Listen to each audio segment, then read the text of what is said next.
یعنی یہ برطانیہ عظمیٰ جو ہے اس کا ہم نے انتخاب کیا تھا کہ وہ آئے اور ہندوستان پر حکومت کرے اور مصر پر حکومت کرے اور فلاں جگہ حکومت کرے. اسی طرح یعنی فتوحات ہی کے اصول کے اوپر یہ لوگ آئے اور قابض ہو گئے. اب انہوں نے آ کے یہاں مقامی فوجیں بنائیں. ایسا ہی کریں گے نا. چھوڑ کر چلے گئے. جب چھوڑ کر گئے تو کیا چھوڑ کر گئے؟ یعنی بادشاہت چلی گئی. جس دن انگلستان ہندوستان سے روانہ ہوا تو بادشاہ سلامت کا نمائندہ روانہ ہوا نا. اس دن ہم محکوم ہی تھے. ہمارے اوپر افواج ہی حکومت کر رہی تھی. وہ ساری کی ساری افواج انگریز نہیں تھی, وہ یہیں سے بھرتی کی گئی تھی. تو جن کو حکومت کرنا سکھایا گیا تھا انہوں نے جلد ہی حکومت سنبھالنے کی کوشش کی.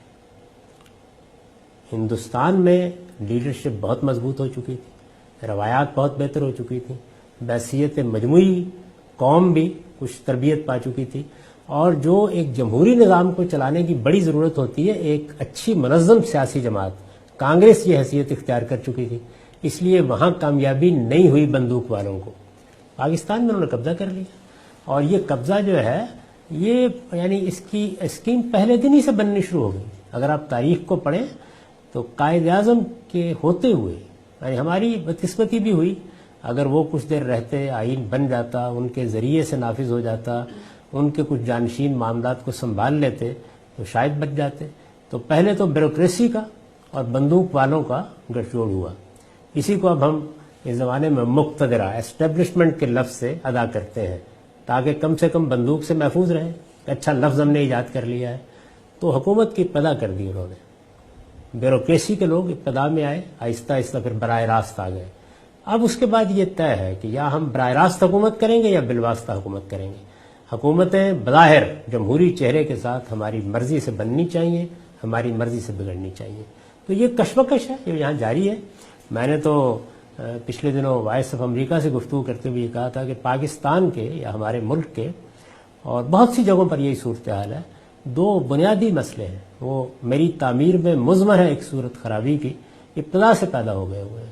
ایک یہ کہ بندوق یہاں لوگوں کی حکومت کو تسلیم کرنے کے لیے تیار نہیں ہے. بادشاہت نے اس کو وجود بخشا تھا اور وہ اب بھی اسی طریقے سے سوچتی ہے اور یہی دیکھتی ہے, وہ اس کے لیے تیار نہیں ہے.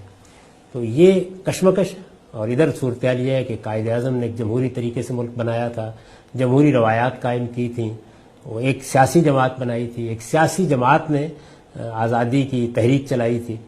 تو ایک طرف وہ ہے, ایک طرف یہ ہے. تو کشمکش ہے. یہ ہمارے ملک کے لیے سب سے جو خطرناک معاملہ ہے یہ.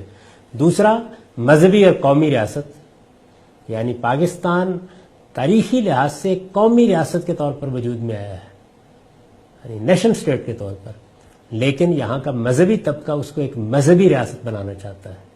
اب اس سے ایک کشمکش پیدا ہوئی ہے. تو ہر جگہ آپ کو اس کشمکش کے آثار نظر آئیں گے. یعنی جیسے حکومت بظاہر جمہوری لگتی ہے لیکن یا پیچھے بندوق ہوتی ہے یا دل چاہتا ہے تو آگے بھی آ جاتی ہے.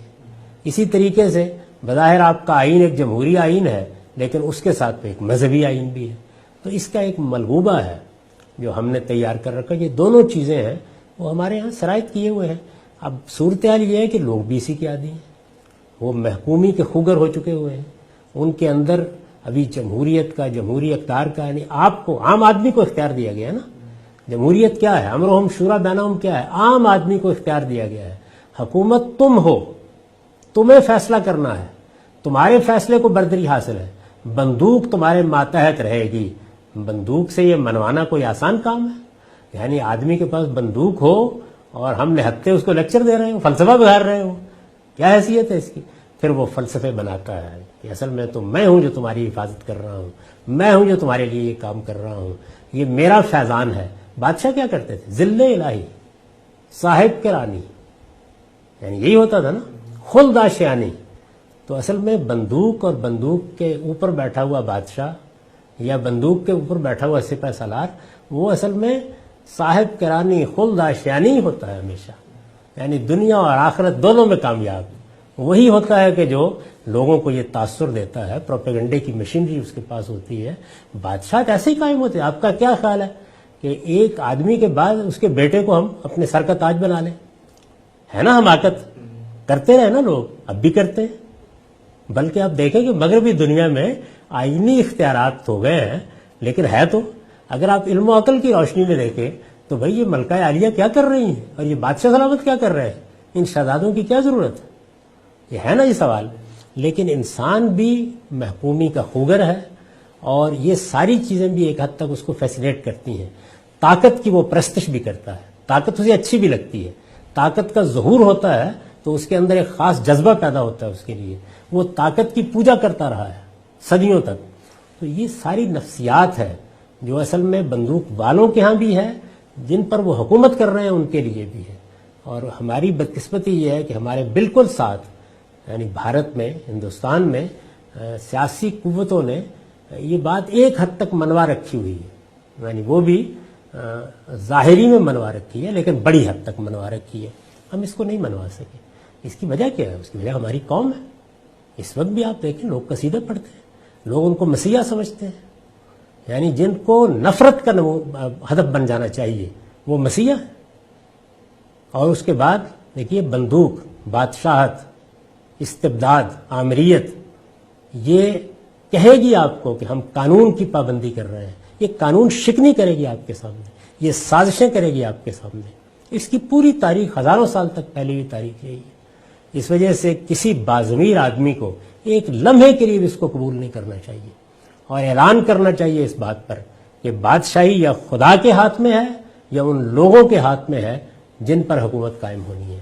لیکن یہ بات آپ کا خیال ہے آسانی سے پانی جائے گی؟ اس کے لیے بڑی جدوجہد کی ضرورت ہے.